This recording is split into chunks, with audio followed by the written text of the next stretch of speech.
आज के एपिसोड में मैं द्वारका माई में प्रतिष्ठित बाबा की दिव्य तस्वीर से जुड़ी हुई एक ऐसी अनसुनी कहानी लेकर आई हूँ जिसे श्रीमती पवनी निर्मल प्रभावती जी ने अपने दिव्य पुस्तक श्री शिरडी साईनाथ भागवतम के 14वें अध्याय में बड़ी खूबसूरती से वर्णन किया है। इस चित्र का दर्शन करते ही हमें लगता है कि बाबा स्वयं वहाँ विराजमान है और हमें आशीर्वाद दे रहे हैं। बाबा का यह दिव्य चित्र बाबा से प्रेरित और बाबा के एक समर्पित भक्त राधा कृष्ण माई से गहराई से जुड़ी हुई कहानी है। राधा कृष्ण माई बाबा की एक गहरी आध्यात्मिक समर्पित और बेहद प्रतिभाशाली शिष्या थी। प्रत्येक भक्त ने बाबा की सेवा अपने अनूठे तरीके से किए थे, जिसे बाबा ने स्वयं चुना और निर्देशित किया। राधा कृष्ण माई की भक्ति, सेवा और योगदान अतुलनीय थे। ओम साई राम। शिरडी साई बाबा सत्संग में आपका स्वागत है।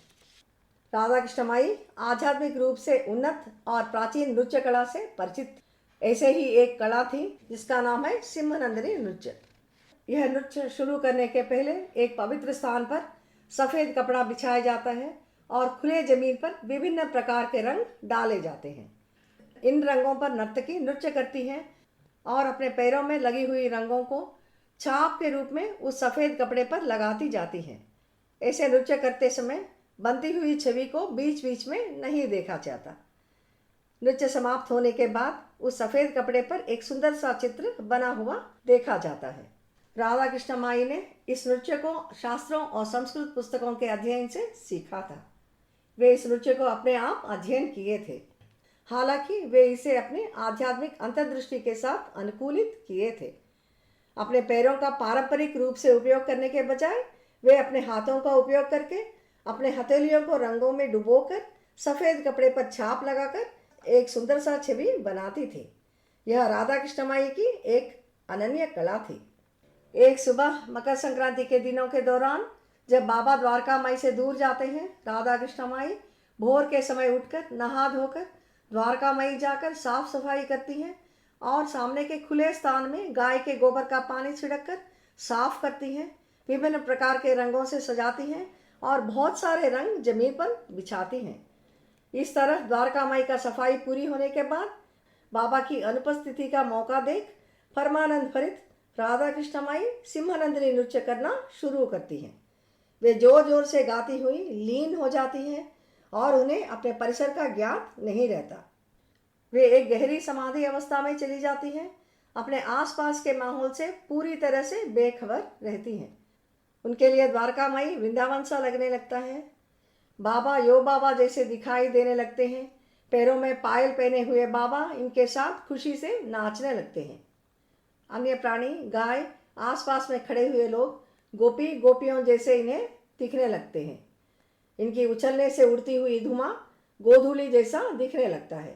परमानंद से भरी हुई राधा कृष्ण माई जोर जोर से गाते हुए बिछाए गए रंगों पर नाचना शुरू करती हैं। वे इस तरह गाती हैं, राधा कृष्णा साई कृष्णा, सुंदर कृष्णा साई कृष्णा, राधा कृष्णा आनंद कृष्णा, साई कृष्णा राधा कृष्णा। यह नृत्य देखने के लिए गांव के लोग इनके चारों ओर खड़े होकर इन्हें देखने लगते हैं और तरह तरह की बातें करने लगते हैं। जैसे ही राधा कृष्ण माई नाचती जाती हैं, उनके हाथों से लगाए गए रंगीन छाप से बाबा का स्वरूप धीरे धीरे कपड़े पर उभर आने लगता है। बाबा की करुणा भरी एक दिव्य तस्वीर बन जाती है। वातावरण आनंद और भक्ति से भर जाता है। बाबा अचानक द्वारका माई लौटते हैं। समाधि अवस्था में डूबा जोर जोर से गाना गाते हुए नृत्य करते हुए राधा कृष्ण माई को और उनके चारों ओर से घेरे हुए गांव वालों को भी देखते हैं बाबा। उनके तरह तरह के बातों को भी बाबा सुनते हैं। यह सब देख बाबा बहुत क्रोधित हो जाते हैं।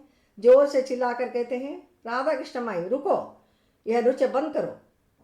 लेकिन वे भक्ति में इतनी खोई हुई रहती हैं कि उन्हें बाबा का कहाँ सुनाई नहीं देता। बाबा फिर से जोर जोर से चिल्लाते हैं, राधा कृष्ण माई रुक जाओ। फिर बाबा पत्थर के पास जाते हैं और रंगों से भरा हुआ सफ़ेद कपड़े पर बना हुआ अपने तस्वीर को देखते हैं। कपड़े को लपेटकर संभाल कर पकड़ते हैं। वहाँ के उपस्थित सभी लोग सोचने लगते हैं कि बाबा गुस्से से उस कपड़े को धुनी में फेंक देंगे या फाड़ देंगे, लेकिन बाबा ऐसा नहीं करते हैं।